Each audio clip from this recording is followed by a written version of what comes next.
নমস্কার বন্ধুরা, শর্মার রান্নাঘরের আবারও একটা নতুন রেসিপিতে আপনাদের সকলকে স্বাগতম। আজকে নিয়ে এসেছি পটল সুন্দরী রেসিপি। পটলের নানা রকম পদই আমরা খেয়েছি, তবে এইভাবে পটল সুন্দরী করে দেখুন। এটা কিন্তু খেতে অসম্ভব সুন্দর হয়, আর এটা দেখতেও কিন্তু খুব সুন্দর হয়, আর এটা বানাতেও খুবই অল্প টাইম লাগে। তাহলে চলুন শুরু করে ফেলি আমাদের আজকের রেসিপি। প্রথমে এখানে আমি 300 গ্রাম পটল নিয়েছি। এখানে আমি 300 গ্রাম পটল নিয়েছি। আপনারা আপনাদের ইচ্ছে অনুযায়ী এটা বাড়িয়ে কমিয়ে নিতে পারেন। আর পটলগুলো কিন্তু একেবারে ফ্রেশ পটল। এই পটলগুলো আমি আগে একবার ধুয়ে নিয়েছি। এরপর এখান থেকে একটা পটল নিয়ে আমি এইভাবে ছুরির সাহায্যে এই পটলের গাগুলো চেঁচে দেবো। চেঁচে দিয়ে উপরের যে একটা শক্ত আবরণ থাকে সেইটা আমি ফেলে দেব। এই পটলগুলোর কিন্তু আমি খোসা ছাড়াবো না। খোসা ছাড়ালে পরে পটলগুলো কিন্তু খুব তাড়াতাড়ি নেতিয়ে যাবে। তাই শুধুমাত্র এইভাবে আমি এর উপরের যে শক্ত আবরণ থাকে সেটাকে এইভাবে চেঁচে দিচ্ছি। এইভাবে সমস্ত পটলগুলি আমি চেঁচে নেব। দেখুন এখানে আমার একটা চাঁচা হয়ে গেছে। এরপর আমি এর মুখ এইভাবে কেটে ফেলে দিচ্ছি। দুটো মুখ আমার কাটা হয়ে গেছে। এরপর ছুরির সাহায্যে এইভাবে আমি পটলগুলোকে সরু সরু করে কেটে নেব। আমি এখানে ছুরির সাহায্যে করছি, আপনারা বটিতেও এটা করতে পারেন। তবে চেষ্টা করবেন যতটা পারা যায় সরু সরু করার। যত সরু সরু করবেন তত এটা দেখতে সুন্দর হবে। আমি এইভাবে দেখুন আস্তে আস্তে করে পটলটা কেটে নিচ্ছি। পটলের আমার একদিকটা কাটা হয়ে গেছে, দেখুন এটা কত সুন্দর হয়েছে। এরপর অপর দিকটাও আমি এইভাবেই কেটে নেব। দেখুন এইভাবে কিন্তু আস্তে আস্তে কেটে নিতে হবে। এইভাবে পটলের দুদিকটাই কেটে নিতে হবে। আমাদের রেসিপি পটল সুন্দরী, তাই এখানে কিন্তু পটলটাকে একটু সুন্দর করেই সাজাতে হবে। এর আগেও আমি আপনাদের সঙ্গে বেগুন সুন্দরী রেসিপি শেয়ার করেছি, আর আজকে নিয়ে এসেছি পটল সুন্দরী। দেখুন এখানে আমার একটা পটল ভালো করে কাটা হয়ে গেছে। এরপর আমার যে বাকি পটলগুলো আছে আমি সেম প্রসেসে সবগুলোই কেটে নেব। দেখুন এখানে আমার সবগুলো পটলই কাটা হয়ে গেছে। পটলগুলো কিন্তু আমি সরু সরু করে ভালো করে কেটে নিয়েছি। এই পটলগুলো আমি কাটার আগে একবার ভালো করে ধুয়ে নিয়েছিলাম, কিন্তু কাটার পরে এগুলো আর একবার আমি ধুয়ে নিচ্ছি। তার জন্য একটা পাত্রে আমি কিছুটা জল নিয়েছি। এই জলের মধ্যে আমি এই পটলগুলো সব দিয়ে দিচ্ছি। এরপর এই পটলগুলো হালকা হাতে এইভাবে আমি ধুয়ে নিচ্ছি। ধুয়ে নিয়ে আবার একটা পাত্রের মধ্যে এগুলো সব তুলে নিচ্ছি। দেখুন এখানে আমার সবগুলো পটল ভালো করে ধোয়া হয়ে গেছে। এরপর এই পটলের উপর দিয়ে দেব আমি সামান্য লবণ, আর দিয়ে দেব সামান্য হলুদ গুঁড়ো। লবণ আর হলুদ গুঁড়ো দিয়ে এরপর আমি এই পটলগুলো খুব ভালো করে মাখিয়ে নেব হাতে করে। এইভাবে আগে থেকে এই পটলের মধ্যে লবণ আর হলুদ মাখিয়ে রাখলে পটলটা কিন্তু খুব তাড়াতাড়ি সফট হয়ে যায়, আর এটা ভাজতেও খুব অল্প তেল লাগে আর খুব অল্প টাইমও লাগে।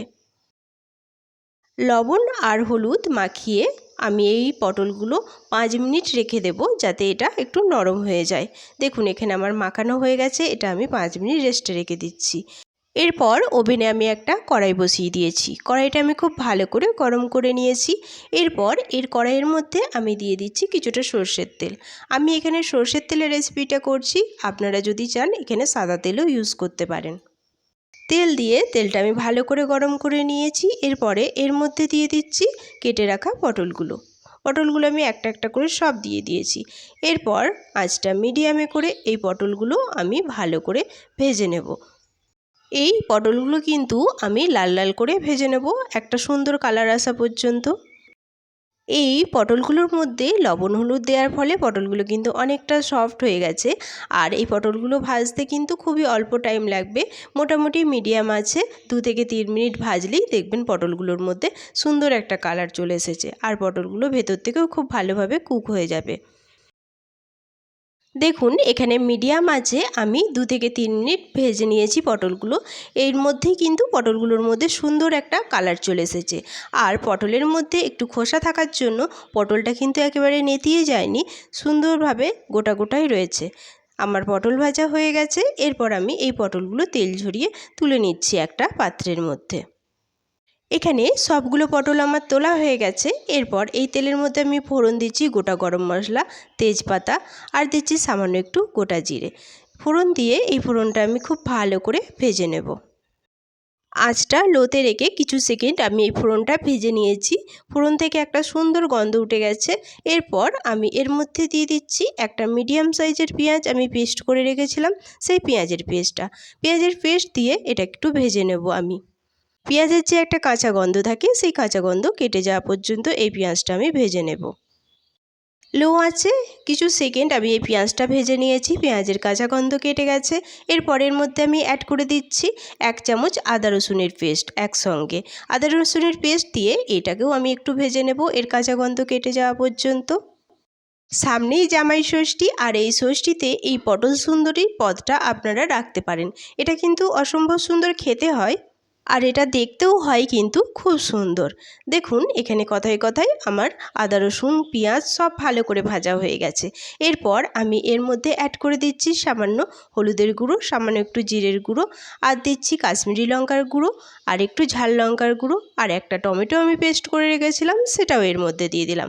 এরপর এই সমস্ত মশলা আমি ভালো করে কষিয়ে নেব। এই সমস্ত মশলা প্রথমে ভালো করে নেড়েচেড়ে মিশিয়ে নিচ্ছি।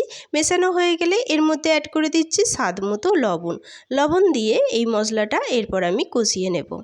আঁচটা লোতে রেখে যতক্ষণ না মশলা থেকে কাঁচা গন্ধ কেটে যাচ্ছে আর মশলা থেকে তেল ছেড়ে দিচ্ছে ততক্ষণ পর্যন্ত আমি এই মশলাটা ভালো করে কষিয়ে নেব। এই মশলা কষানোর কাছে নির্ভর করে তরকারির টেস্ট। মশলাটা যত ভালো করে কষানো হবে সেই তরকারির টেস্টও কিন্তু ততটাই সুন্দর হবে। দেখুন এখানে আমার মশলাটা খুব ভালো করে কষানো হয়ে গেছে, মশলা থেকে তেলও ছেড়ে দিয়েছে আর মশলার কাঁচা গন্ধও কেটে গেছে। এরপর এর মধ্যে আমি অ্যাড করে দেব টক দই। টক দইটা আমি আগে থেকে ফেটিয়ে রেখেছি, আর এখানে আমি 1/2 কাপ মতো টক দই এতে অ্যাড করে দিলাম।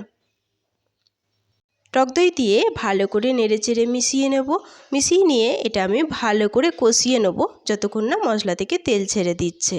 টক দই দিলে দেখবেন অনেকটা জল ছেড়ে দেয়, তখন এই মশলাটা ভালো করে কষিয়ে নিতে হবে যতক্ষণ না মশলা থেকে তেল ছেড়ে দিচ্ছে। এই মশলা কষাতে কষাতে সকলকে আবারও সেই একই কথা মনে করিয়ে দিই, যারা আমার চ্যানেলে নতুন প্লিজ প্লিজ প্লিজ আমার চ্যানেলটি একটু সাবস্ক্রাইব করে আমার পাশে থেকে যাবেন, আর অবশ্যই পাশে থাকা বেল বাটনটি অল করে রাখবেন, যাতে আমি কোনো রেসিপি ছাড়লে তার নোটিফিকেশন সবার আগে আপনার কাছে পৌঁছায়। আর যেসব বন্ধুরা আমাকে অলরেডি বন্ধু করে রেখেছেন তাদের অসংখ্য অসংখ্য ধন্যবাদ। দেখুন এখানে কথায় কথায় আমার মশলাটা খুব ভালোভাবে কষানো হয়ে গেছে, মশলা থেকে তেলও ছেড়ে দিয়েছে। এরপর এর মধ্যে আমি অ্যাড করে দিচ্ছি জল। জল দিয়ে নেড়েচেড়ে খুব ভালো করে আমি মিশিয়ে দিচ্ছি। মেশানো হয়ে গেছে। এরপর আমি ওয়েট করব এই ঝোলটা ফুটে ওঠা পর্যন্ত। দেখুন এখানে ঝোল ফুটতে শুরু করে দিয়েছে। এরপর এই ঝোলের মধ্যে আমি দিয়ে দিচ্ছি ভেজে রাখা পটলগুলো। সবগুলো পটল আমি দিয়ে দিয়েছি। পটল দেওয়ার পর যে পাত্রে আমি পটলগুলো রেখেছিলাম সেখানে যে তেলটা ছিল সেই তেলটাও আমি দিয়ে দিলাম এর মধ্যে। এরপর এটাকে আমি ভালো করে নেড়েচেড়ে মিশিয়ে নিচ্ছি। মেশানো হয়ে গেছে। এরপর ঢাকা দিয়ে আমি এটা লো টু মিডিয়াম আঁচে 5 থেকে 7 মিনিট রান্না করে নেব।